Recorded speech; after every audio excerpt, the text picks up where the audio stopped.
O Alexandre de Moraes negou mais uma vez o pedido da defesa de Bolsonaro para reaver o passaporte para que ele pudesse viajar ao exterior. Uma decisão correta do Alexandre de Moraes. Só que eu começo a ficar cada vez mais receoso que o Bolsonaro possa usar essas histórias de viagens internacionais para desgastar o judiciário e também o seu processo.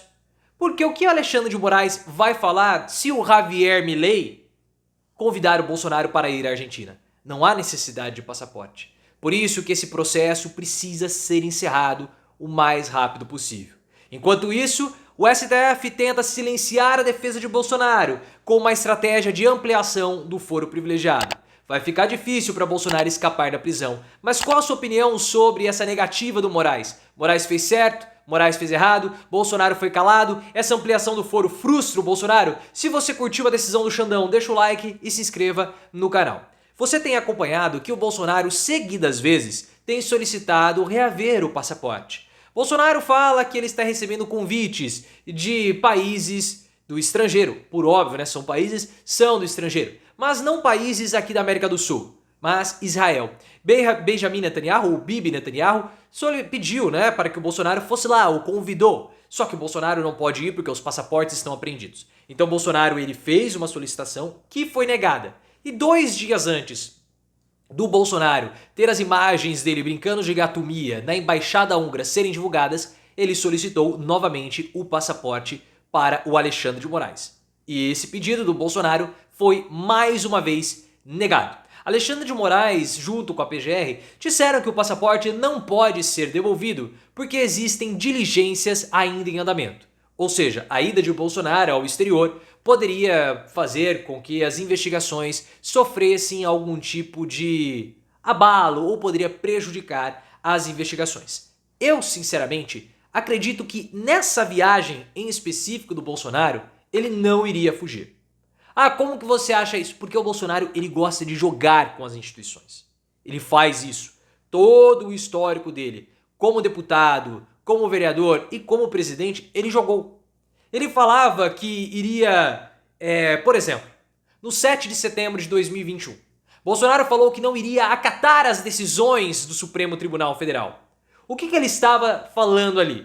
Decisões a respeito de voto? Não. Decisões a respeito do Carlos Bolsonaro. Porque naquela época o Carlos começou a sofrer algumas pressões jurídicas e ele ficou refugiado dentro do Palácio da Alvorada. Naquela época, se o Carluxo fosse preso, Bolsonaro não iria liberá-lo.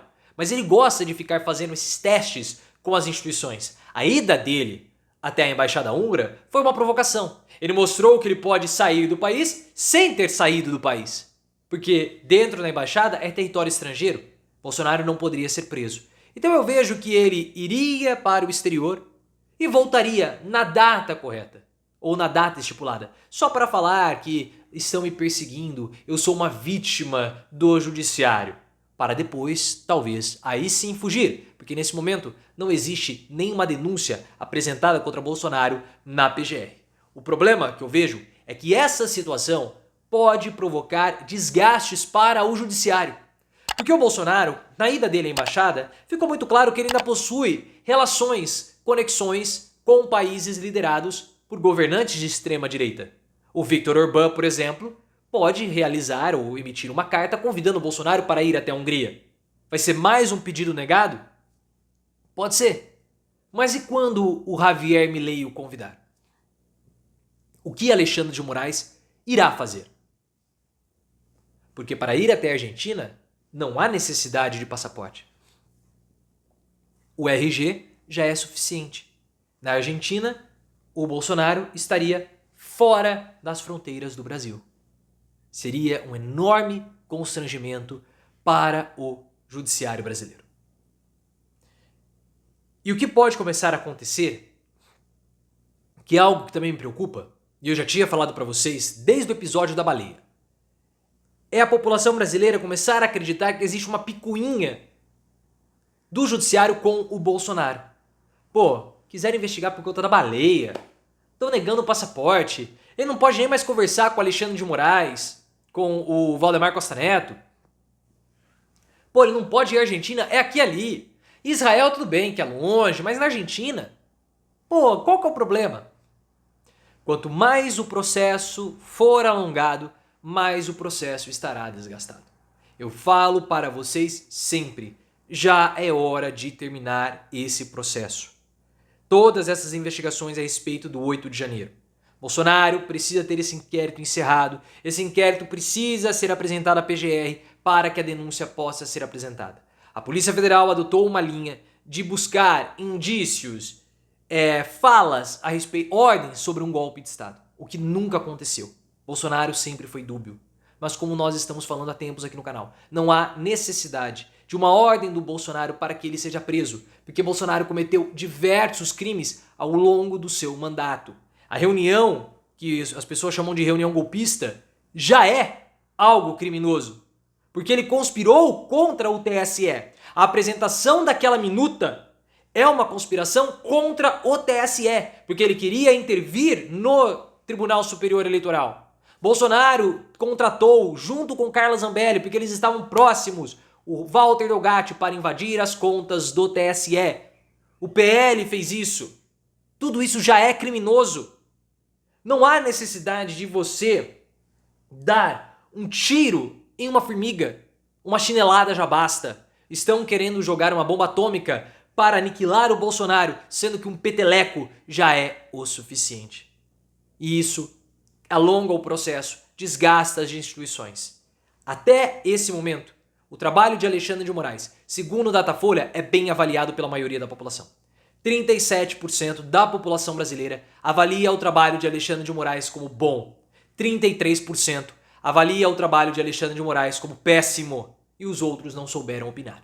Perceba que 33%. O que isso significa? A quantidade de bolsonaristas que nós temos no nosso país. É sempre 33. 33 avalia o trabalho de Moraes como péssimo, 33 querem anistia dos condenados do 8 de janeiro, 33% rejeitam o trabalho do Lula, 33% é a quantidade de pessoas no Brasil que se considera bolsonarista.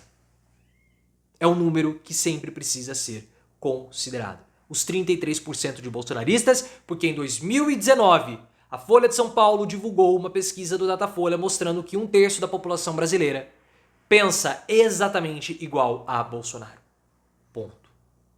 Eu sei que nesse momento existe uma última ponta solta no inquérito do Bolsonaro, que é o foro privilegiado. Mas essa é uma discussão que o STF está para encerrar. O Gilmar Mendes propôs que haja uma ampliação do foro. Porque hoje quem tem foro privilegiado, quem pode ser julgado no STF? Quem ainda está em mandato. Pelo fato de Bolsonaro já não ter mais mandato, porque ele não é mais presidente da República, a defesa argumenta que ele deveria ir para a primeira instância, porque ele já não tem mais prerrogativa de foro. Lá na frente, os processos contra o Bolsonaro ou as suas condenações podem ser anuladas justamente por isso, porque ele podem alegar que ele foi julgado num lugar errado, deveria ser julgado na justiça comum e não com foro privilegiado. Qual é a discussão no STF? Que haja uma ampliação do foro e os crimes cometidos antes do mandato, aí sim, podem ser julgados pela justiça comum. Mas mesmo Bolsonaro tendo cometido crimes depois do mandato, aí ele pode ser julgado pelo STF. E essa decisão aconteceria antes da apresentação da denúncia e do julgamento começar. Então isso facilitaria a condenação do Bolsonaro. Encerra essa discussão e finalizem o inquérito. Quanto mais tempo passa, mais desgastado fica, mais chances Bolsonaro tem de se dar bem nisso, o que seria desastroso para o nosso país.